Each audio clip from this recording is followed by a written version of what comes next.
सभी को मेरा नमस्कार। विशाख दत्त रचित नाटक मुद्रा राक्षस पर यह व्याख्यान श्रृंखला चल रही है। उसी संदर्भ में आज मैं आपके सामने प्रथम अंक के भाग 19 पर चर्चा करूंगी और इस पर चर्चा करने से पूर्व मैं आपको पूर्व व्याख्यान में जो मैंने आपके साथ चर्चा की थी उसका कुछ अंश आपको बताना चाहूंगी, क्योंकि ये उसी से संबंधित अगला व्याख्यान है। तो पूर्व व्याख्यान में जब हमने देखा कि गुप्तचर चाणक्य के पास चंद्रगुप्त के जो हितैषी नहीं हैं और जो राक्षस से प्रेम करते हैं, राक्षस के प्रति श्रद्धा रखते हैं, उन व्यक्तियों के नाम जानकर आता है और उनमें से पहला नाम जीव सिद्धि क्षपणक था और दूसरा नाम शकटदास था और तीसरा नाम उसमें चंदनदास था। तो शकटदास के विषय में जब चाणक्य सुनता है तो वो चिंतित होता है, परंतु शकटदास से किस प्रकार से उसको राक्षस के लिए प्रयोग करना है, अपनी योजना में उसको किस प्रकार से सम्मिलित करना है, इस पर चाणक्य विचार करता है और विचार करने के बाद वो एक योजना बनाता है और एक पत्र लिखता है। क्योंकि उस गुप्तचर को चंदनदास के घर से राक्षस के जो मुद्रा अंकित उस पर राक्षस का नाम लिखा हुआ है वो प्राप्त होती है और उसको प्राप्त करके वो एक पत्र लिखता है और उस पत्र को जो उसके अंदर विषय है वो उसके जो लिखने का कार्य है वो शकटदास से करवाता है। तो देखिए चाणक्य की राजनीति यहाँ पे कितनी सुदृढ़ है कि वो शकटदास से ही वो पत्र लिखवाता है, क्योंकि ये पत्र वास्तव में मैंने पूर्व में भी बताया कि ये पत्र लिखता चाणक्य है, लिखवाता है शकटदास से और उस पर मोहर लगाता है राक्षस की जो उसकी मुद्रिका पर है। तो इससे ये जो पत्र है ये और भी सुदृढ़ हो जाता है कि राक्षस ने ही लिखा है, क्योंकि शकटदास राक्षस का ही प्रिय मित्र है और शकटदास के लेख के हाथ से लिखा हुआ लेख और उसी की मुद्रा से मुद्रित, तो इस पर किसी को भी ये संदेह नहीं होगा आगे आने वाले समय में कि ये कहीं चाणक्य की चाल है। ये सभी जितने भी उसके हितैषी हैं, मलय केतु भी यही समझता है कि राक्षस ने ये पत्र लिखा है और चाणक्य उस पत्र में जो उसकी विषय वस्तु है वो भी कुछ इस प्रकार से होती है कि ऐसा प्रतीत होता है उससे पढ़कर कि ये राक्षस चंद्रगुप्त को पत्र लिख रहा है। जैसा कि यदि हम ऐतिहासिक दृष्टि से देखें तो चंद्रगुप्त भी नंद वंश का ही है, नंद राजा के ही दासी से उत्पन्न, वो उसी की संतान है, 10वां पुत्र है, ऐसा हमें शास्त्रों में प्राप्त होता है इतिहासकारों द्वारा। तो यहाँ पर फिर जब राक्षस चंद्रगुप्त को पत्र लिखता है और उस पत्र में कुछ ऐसी बातें होती हैं जिनमें कि उन मलय केतु का ही जो उसको हानि प्राप्त हो और वो उसमें मलय केतु को नष्ट करने की बात हो, तो और साथ में मलय केतु के जितने भी साथी हैं जिनको मैं अभी आपके सामने बताऊंगी, पूर्व व्याख्यान में भी मैंने उनके नाम बताए थे, यदि वो उसमें से समाप्त हो जाते हैं तो मलय केतु के पास आक्रमण करने के लिए बहुत अधिक बल और सेना नहीं बचेगी। तो ये समस्त इस जो है पत्र के अंदर चाणक्य लिखवाता है और शकटदास के द्वारा लिखवाता है और उसमें मोहर राक्षस की लगाता है और ये पत्र बाद में यही सिद्ध करता है कि राक्षस मलय केतु का साथी नहीं है, मलय केतु को राजा बनाने की उसकी कोई इच्छा नहीं है, वो जो कुछ कर रहा है चंद्रगुप्त के लिए कर रहा है। तो इसका परिणाम यही होगा आगे कि राक्षस को मलय केतु अपने से अलग कर देगा और मलय केतु राक्षस जो है वो बाध्य हो जाएगा कि चंद्रगुप्त का राज्य स्वीकार करने के लिए, उसका मंत्री बनने के लिए। तो ये तो शकटदास के विषय में था। तो जो तीसरी बात है, जो तीसरा जो राक्षस का प्रिय मित्र है वो चंदनदास है और मणिकार सेठ चंदनदास, वो सुनार है, सोने का काम करता है। और पूर्व व्याख्यान में गुप्तचर के माध्यम से हमें ये ज्ञात हुआ कि वो उसके घर में राक्षस ने अपने परिवार, अपनी पत्नी और अपने बच्चे को छोड़ा हुआ है और स्वयं नगर से बाहर चला गया है और वहां इसका पता किस प्रकार से चलता है कि उस गुप्तचर को उन चंदन दास के घर में राक्षस की अंगूठी प्राप्त होती है। अंगूठी का वृत्तांत हमने पूर्व व्याख्यान में विस्तार से पढ़ा कि किस प्रकार से वो अंगूठी उसको प्राप्त होती है। तो वो अंगूठी चाणक्य को मिल जाती है, जिसके द्वारा मैंने अभी आपको बताया। तो अब चाणक्य चाहता है कि वो मणिकार सेठ चंदन दास जो है उसको किस प्रकार से अपनी योजनाओं में प्रयोग किया जाए या उसके माध्यम से किस प्रकार से राक्षस तक पहुंचा जाए। तो इससे पूर्व चंदन दास के विषय में जो है जानने से पूर्व मैं सबसे पहले ये बताना चाहती हूँ कि पूर्व व्याख्यान में एक पद्य है जिसको मैंने केवल मात्र आपके सामने निर्देश मात्र किया था, और वो पद्य आपके सामने है जो चाणक्य इस पद्य को बोलता है। और ये वो पद्य है जिसमें उन राजाओं के नाम हैं जिनका नाम राक्षस उस पत्र में देना चाहता था, परंतु उसने उनको नाम को ना देके उन्हें अस्पष्ट रखा और उनके विषय में उसने अप्रत्यक्ष रूप में बातें कही हैं। तो यही वो राजा हैं जिनका वर्णन इस कारिका में किया गया, इस श्लोक में किया गया है। और ये राजा मलय केतु का बहुत अधिक साथ देते हैं, बड़े पराक्रमी राजा हैं।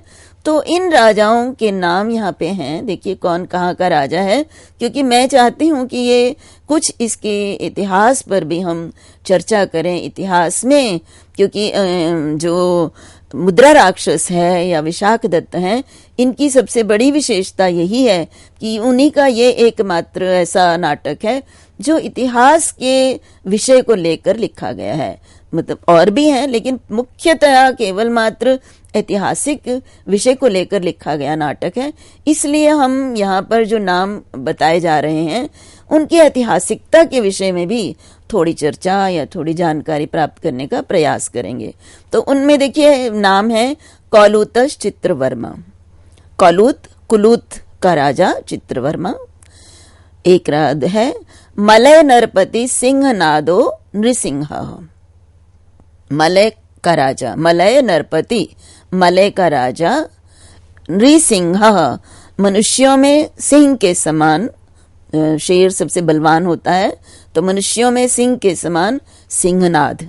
तो सिंहनाद उसका नाम है मलय नरपति का, और वो कैसा है, नृसिंह, मनुष्यों में सिंह के समान है। तीसरा जो है काश्मीरा पुष्कराक्ष। ये कश्मीर का राजा, कश्मीर का राजा पुष्कराक्ष। और क्षत रिपु महिमा, जिसने शत्रुओं की महिमा को क्षत नष्ट किया है। और चौथा है सैंधव सिंधुसेन, सैंधव सिंधु का राजा सिंधुसेन। और पांचवा जो राजा है वो है मेघाख्या पंचमो अस्मिन पृथु तुरग बला पारसीकादिराजो। और पांचवा है, पंचमो मीन्स पांचवा, अस्मिन पृथु तुरग बला, यहाँ जिसका बल, तुरग बल, घोड़ों का बल जो है, घोड़ों की सेना, पृथु मीन्स बहुत विशाल है, तो विशाल घुड़ सेना वाला पारसीक का राजा मेघाख्या मीन्स मेघ नाम वाला। तो ये पांचवा है। और अंत में वो लिखता है चाणक्य, नामान्य शाम लिखामी। तो कह रहा है कि मैं इनके नाम लिख रहा हूं। ये मैं आपसे चर्चा वैसे कर चुकी हूं कि इनके नाम मैं उस पत्र में लिखता हूं, जो पत्र जो है शकटदास से लिखवाएगा। और ध्रुवम निश्चय ही अधुना चित्रगुप्त प्रमाष्टु, और चित्रगुप्त जो है इनको मिटा दे। मैं इस समय इनके नाम लिख रहा हूं और चित्रगुप्त इनको मिटा दे। कहने का तात्पर्य है कि चित्रगुप्त ने अगर इनके नामों को लिखा हुआ है तो ये नाम जो है, क्योंकि ये मैं लिख रहा हूं और अवश्य ही ये इनका विनाश हो जाएगा, इसलिए वो अपनी डायरी है जो अपने, उसमें से इनके नाम हटा दे। तो कहने का तात्पर्य है कि ये अब जो है नहीं रहेंगे दुनिया में। तो मैंने आपको बताया कि यही नाम है, यही राजा हैं जो मलय केतु की सेना में बहुत अधिक बलशाली हैं और जिनकी सहायता लेकर मलय केतु चंद्रगुप्त पर आक्रमण करेगा। और चाणक्य की चाल यही है कि ये राजा यदि नहीं रहेंगे तो इनका उत्साह समाप्त हो जाएगा। तो यहाँ पे ये नाम वास्तव में वो उसमें लिखता नहीं है, परंतु इनके विषय में वो अलग तरह से जानकारी देता है। तो अब मैं आपके सामने ये बताना चाहूंगी कि ये राजा जो हैं, क्या इनकी ऐतिहासिकता क्या है, या ये राज्य जिनके नाम दिए गए हैं इतिहास में कहाँ उपलब्ध होते हैं। तो यहाँ पे सर्वप्रथम ये राजा हैं कौलूतस चित्रवर्मा। अब कुलूत नामक देश का कहा गया है, और कुलूत जनपद। अब आज यदि हम देखें कि ये कुलूत जो है, ये जो प्राचीन कुलूत है, ये कौन सा जनपद था, कौन सा इसमें प्रदेश था, तो यहाँ पे हमें इतिहास में जो जानकारी प्राप्त होती है उसके आधार पर कुलूत जनपद आज के जालंधर शहर से और जो वर्तमान कुल्लू है वहां तक का प्रदेश कौलूत कहलाता था, और ये सबसे प्राचीन जनपदों में से एक है जिसका उल्लेख रामायण में भी मिलता है। तो ये ऐतिहासिक तथ्य कौलूत के विषय में, जो कि कुल्लू जिसको हम आज बोलते हैं, वो हमें प्राप्त होता है। और ये भी हमें तथ्य प्राप्त होता है कि जिस समय सिकंदर ईरान पर हमला करने के लिए बढ़ रहा था, उस समय पर्शिया के अधीश्वर शैलाक्ष, जो सेल्यूकस जिसको कहते हैं, ने सिंधु देश के राजा सिंधुसेन के पास, जो कि सिंधु के जाटों के गणतंत्र के अध्यक्ष थे, सहायता के लिए याचना की थी, और सिकंदर को स्वयं इनके मुकाबले के लिए सामने आना पड़ा था। और इसी समय बिलोचिस्तान में राजा चित्रवर्मा राज करता था और उसकी राजधानी कुलूत थी। तो ये जो कौलूतस चित्रवर्मा जो नाम दिया है विशाखदत्त ने, उसकी ऐतिहासिकता इन तथ्यों के आधार पर निर्धारित की जा सकती है। दूसरा जो है, उन्होंने कहा मलय नरपति, मलय का राजा। तो यहाँ मलय कौन थे? मलय जो है ये एक जो है जाति है। इसमें हमें ऐतिहासिक तथ्य जो मिलता है वो यह है कि अंडमान जो शब्द, जो हमारे अंडमान निकोबार हैं, उसकी उत्पत्ति मलय से हुई थी, जो द्वीप समूह को प्राचीन काल से जानते थे। ये मलय लोग जो हैं, ये द्वीप समूह जो हैं, इनको अंडमान इत्यादि, इनको प्राचीन काल से ही जानते थे, क्योंकि ये इनको यहाँ से गुलाम मिलते थे। और मलय लोग क्या किया करते थे कि समुद्र यात्रा करते थे और कुछ आदिम जाति के लोगों को पकड़कर गुलाम बनाकर अपने साथ ले जाते थे, और ये लोग इस द्वीप समूह को हंदुमान कहा करते थे। ये जो आज अंडमान है, जो अंततः अंडमान हो गया। तो यहाँ पे मलय का जो उन मलय समूह हैं जो द्वीप को जानते थे, मलय लोगों को के लिए उनके राजा के रूप में कहा सिंहनाद।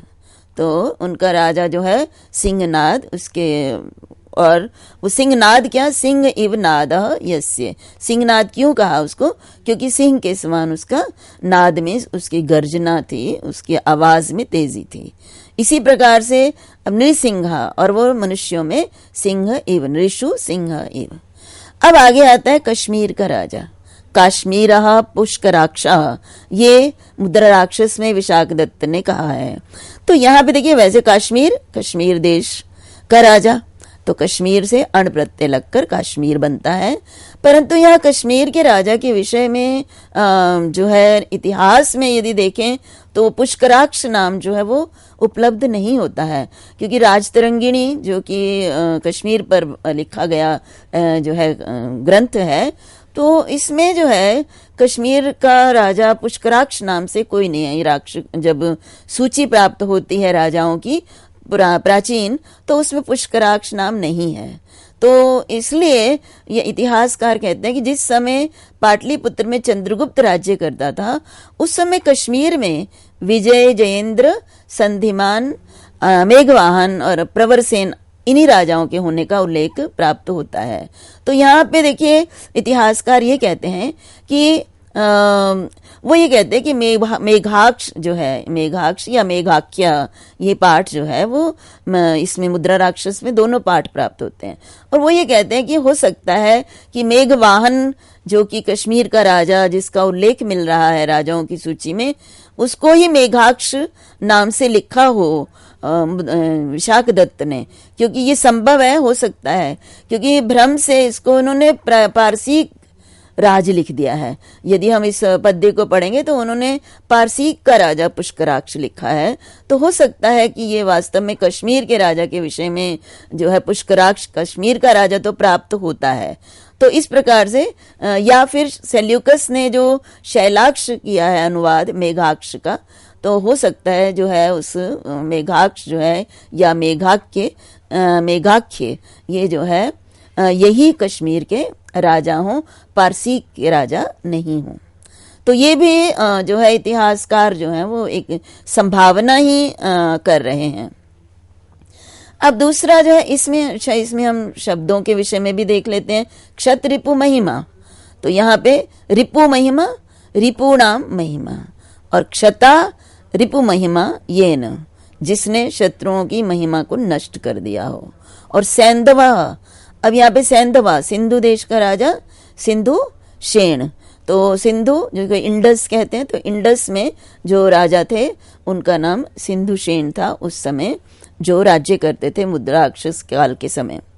और यहाँ पे देखिए मेघाख्या, जो मैंने मेघाक्ष कहा, तो मेघाख्या अगर हम इसके व्याकरण के दृष्टि से देखें तो इसका जो समास है वो है मेघा आख्या यस्य, और उसके बाद शब्द है पंचमो अस्मिन पृथु तुरग बलः, और ये मेघ नामक पांचवा राजा जो पंचमो ये संधि करके हुआ, अस्मिन और पृथु तुरग बलः, तो तुरग बला तुरगाणाम बलः, और पृथुश्च सौ तुरग बलः, पृथु तुरग बलः।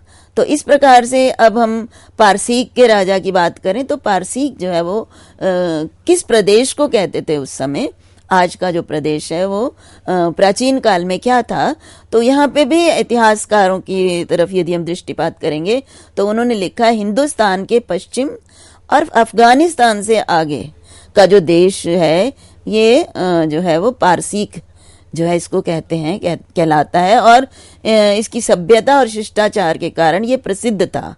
और पारस देश आर्यों की एक शाखा का वास स्थान था।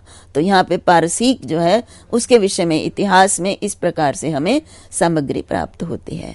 और अंत में फिर जैसे उसने इन पांचों के नामों के बाद लिखा नामान्येषाम, तो नामानी एशाम, एशाम इस इनके, नामानी मिस नाम, और प्रमार्ष्टो ये जो है हमारा लोट लकार का रूप है कि मिटा दे, तो प्र उपसर्ग पूर्वक मृज धातु और लोट लकार प्रथम पुरुष एक वचन में ये रूप निष्पन्न होता है।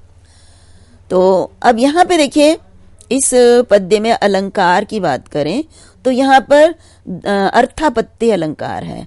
अब अर्थापत्ति अलंकार का यदि हम लक्षण देखें तो लक्षण है दंडा पूपिका न्यायाद अर्थागमो अर्थापत्तिरिष्यते, अर्थात दंडा पूपिका न्याय, दंड पूपिका न्याय से या दंड आपूपिका न्याय से जब अर्थ प्राप्त होता है तो वहां पर अर्थापत्ति अलंकार होता है। अब दंडापूपिका न्याय क्या होता है, जब तक हम इस न्याय के विषय में नहीं जानेंगे तब तक हम इस अलंकार को इस पद्य में नहीं समझ पाएंगे। तो जैसे चूहा है, तो चूहा जो है वो दंड कहते खाया है उसने, और लेकिन उस दंड के ऊपर जो मालपुए हैं अगर लगे हुए हैं तो ये तो सिद्ध ही हो गया कि अगर उसने दंड खाया है तो उसके ऊपर लगे हुए मालपुए भी उसने खाए ही होंगे। तो यही होता है दंडा पूपिका न्याय।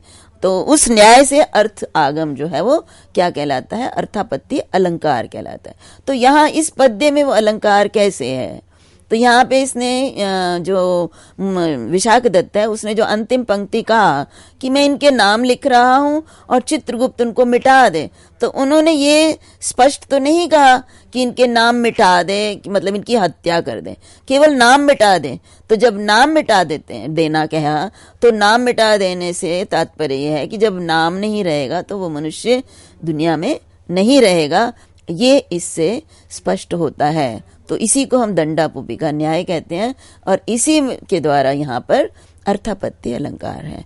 और इस पद्य में सृग्धरा छंद है।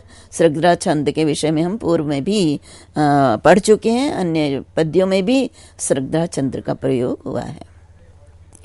अब हम आते हैं तीसरा जो उसका चाणक्य राक्षस का जो मित्र है चंदनदास। तो चंदन दास के विषय में हमने पहले पढ़ लिया और चाणक्य ने स्वयं ही कहा कि चंदन दास अवश्य ही राक्षस के हृदय के समान होगा, द्वितीय हृदय है। क्यों? क्योंकि कोई भी अपने परिवार को किसी ऐसे व्यक्ति के पास नहीं छोड़ता है जो कि उसके विश्वास के योग्य ना हो या उसे वो अपने जैसा ना समझता हो। तो इसलिए चाणक्य उसको किस प्रकार से प्रयोग किया जाए या उसको किस तरह से राक्षस से अलग कर दिया जाए, इसके लिए वो अब योजना उसकी आरंभ होती है और वो चंदन दास को बुलवाता है। तो अब चंदन दास को जब बुलवाता है तो चंदन दास चाणक्य के विषय में जानता है और उसे ज्ञात है कि चाणक्य बिना किसी प्रयोजन के अचानक कोई काम करे ये संभव ही नहीं है। तो चंदन दास कहता है कि अगर उसने मुझे बुलाया है तो अवश्य ही वो जो है मेरे अपराध के बारे में उसको पता लग गया होगा और अवश्य ही वो मुझे इसके दंड के लिए ही बुला रहा है। तो इसलिए चंदन दास अपने स्वगतम कहते हैं, स्वयं अपने आप में जो ये पद्य बोलता है। तो ये पद्य मैं आपके सामने रखती हूँ। जब चंदन दास को बुलाया गया तो चंदन दास इस पद्य के माध्यम से ये अपनी शंका व्यक्त कर रहा है और वो पद्य है, चाणक्येना करुणेन सहसा शब्दायितस्यापि जनस्य निर्दोषस्यापि शंका किम पुनर्मम जात दोषस्य। तो यहाँ पर देखिए चंदन दास को पता है कि उसने राक्षस के परिवार को अपने घर में रखा है, जिसको कि यदि चाणक्य को पता चल जाएगा तो चाणक्य कभी नहीं चाहेगा कि मैं राक्षस के परिवार को अपने घर में सुरक्षित रखूं। तो इसलिए वो यही कह रहा है कि अकरुणेन चाणक्येन, अकरुण निर्दयी। चाणक्य के विषय में ये प्रसिद्ध है कि चाणक्य जो है यदि किसी से क्रोधित हो जाता है तो उस क्रोध की चरम सीमा तक पहुंच जाता है। इसके हमने परिणाम पहले भी देखे जो नंदों के विनाश के प्रसंग में। तो जिसने भी चाणक्य के विरुद्ध कार्य किया है उसके प्रति चाणक्य अकरुण है। तो इसलिए यहाँ पे कहा निर्दयी। तो निर्दयी चाणक्येन, चाणक्य के द्वारा सहसा अचानक शब्दायितस्य जनस्य अपि, सहसा अचानक बुलाए गए, शब्दायित में बुलाए गए, जनस्य मनुष्य को निर्दोषस्य अपि, निर्दोष होने पर भी शंका संदेह हो जाता है। किसको संदेह होता है? शब्दायितस्य, जिसको कि बुलाया गया है। किसके द्वारा? अकरुण चाणक्य के द्वारा। तो निर्दयी चाणक्य यदि अचानक किसी व्यक्ति को बुला लेता है तो यदि उसका कोई दोष भी ना हो तब भी उसको शंका हो जाती है, डर हो जाती है, डर लगता है कि मैंने ऐसा क्या कर दिया जो चाणक्य मुझे अचानक बुला रहा है। तो कहते हैं किम पुनर्मम, तो कहते हैं पुनर् फिर, मम मेरा, किम क्या कहना, क्यों? जात दोष से। तो कहते हैं फिर जात दोष, जिसमें दोष उत्पन्न हो गए हैं, ऐसे मेरा किम कहना ही क्या। अर्थात मैं तो दोषी हूं, जो निर्दोष हैं वो भी डर जाते हैं अचानक ये निर्दयी चाणक्य बुलाता है तो मैंने तो अपराध किया है, मुझ में तो दोष है। और अपराध हम जानते हैं कि क्या अपराध उसने किया है, राक्षस के परिवार को अपने घर में छिपाया हुआ है। तो इसलिए मेरे मन में तो शंका होना स्वाभाविक ही है। तो इस पद्य में चंदन दास आते हुए जब चाणक्य के पास रास्ते में ये अपने मन में ये सोच रहा है और भयभीत नहीं कह सकते, शंकित हो रहा है कि पता नहीं चाणक्य मुझसे क्या मांगेगा या क्या कहेगा। तो इस पद्य में देखिए जो एक शब्द है ना, शब्दायितस्य, तो ये शब्दायितस्य वास्तव में ये जो है पहले शब्द है और उससे क्यच प्रत्यय है। क्यच प्रत्यय जो है ये धातु बनाने के लिए प्रयुक्त किया जाता है और फिर क्यच प्रत्यय और उसके बाद धातु बनने के बाद यहाँ निच प्रत्यय और त प्रत्यय लग के शब्दायित बनता है। पहले धातु बनाया, फिर उसको त प्रत्यय लगाकर फिर पुनः प्रातिपदिक बनाया और फिर उससे षष्ठी विभक्ति में प्रयोग किया गया है। तो शब्दायितस्य अपि, और सूत्र है यहाँ पे क्यच प्रत्यय किससे किया? शब्द वैर कलाब्र कण्व मेघेभ्यः करणे, करना अर्थ हो। यहाँ पे क्या है, शब्द करने वाला, बुलाना, शब्द करना बुलाना, तो बुलाए गए। बोलना होता तो निच नहीं होता, तो बुलाया है तो ये प्रेरणा अर्थ में हेतुमती च से निच प्रत्यय किया। और निर्दोषस्य अपि, तो निर्दोष निर्गतः दोष यस्य, अर्थात जिसके अंदर कोई दोष नहीं है। और जात दोष जातः दोषः यस्य, अर्थात जिसके अंदर दोष हैं। तो ये निर्दोष और दोष, इन दोनों शब्द जो है यहाँ पे जात दोष और निर्दोष दोनों के विषय में यहाँ पर जो है व्याकरणात्मक टिप्पणी मैंने आपके सामने की। अब चंदन दास जब आता है चाणक्य के पास, तो चाणक्य उसको आते ही उसको आसन देता है, कहता है कि आपका स्वागत है, आप आसन पर बैठिए। तो चंदन दास को तो पता है कि चाणक्य मुझसे क्रुद्ध है, और क्रोधित चाणक्य मुझे आसन पर बैठने के लिए कहे तो ये उसको बिल्कुल भी उसका व्यवहार उचित नहीं लगता। उसे लगता है कि अवश्य व्यंग्यात्मक शैली का प्रयोग करके मुझे जानबूझकर नीचा दिखाने के लिए आसन पे बैठने के काम कर रहा है, आसन पर बिठा रहा है। क्योंकि जब किसी पे नाराज होते हैं या गुस्सा होता है तो कोई भी उसको बड़े प्यार से आसन पर नहीं बिठाता है। तो इसलिए चंदन दास कहता है कि जो है मैं वहां नहीं बैठूंगा, मैं मेरी जो स्थान है नीचे मैं वहीं बैठूंगा। क्योंकि चंदन दास कहता है कि यथा अनुचित उपचारो हृदयस्य परिभवाद अपि महत् खेदम उपजनयति। चंदन दास जानता है कि अनुचित उपचार, यदि किसी के साथ जो उसके योग्य नहीं है उस प्रकार का शिष्टाचार दिखाया जाए, आदर सम्मान दिखाया जाए, तो अपमान से भी ज्यादा दुख उत्पन्न करता है हृदय में। तो इसलिए जब चंदन दास को चाणक्य ने कहा कि आप यहाँ आसन पर बैठिए, तो उसको दिल में तो पता था कि ये मेरा अपमान कर रहा है, तो अपमान करने के लिए उसने मुझे इतना आदर और सम्मान दिखा रहा है, तो इसलिए उसको बहुत दुख होता है। इसलिए वो ये कहता है कि मैं यहाँ नहीं बैठूंगा, मैं इस आसन पर ना बैठकर नीचे बैठूंगा जो मेरा स्थान है। और साथ में वो ये भी जानता है और कहता है चंदन दास, अत्यादर शंकनीय। अगर कोई व्यक्ति अनुचित आदर, बहुत अधिक आदर दिखाए, और ऐसे व्यक्ति जो कि उसके शत्रु का मित्र है, तो अवश्य शंका हो जाती है। तो इसीलिए चंदन दास शंकित होकर उस आसन पर ना बैठकर भूमि पर ही बैठता है। नमस्कार।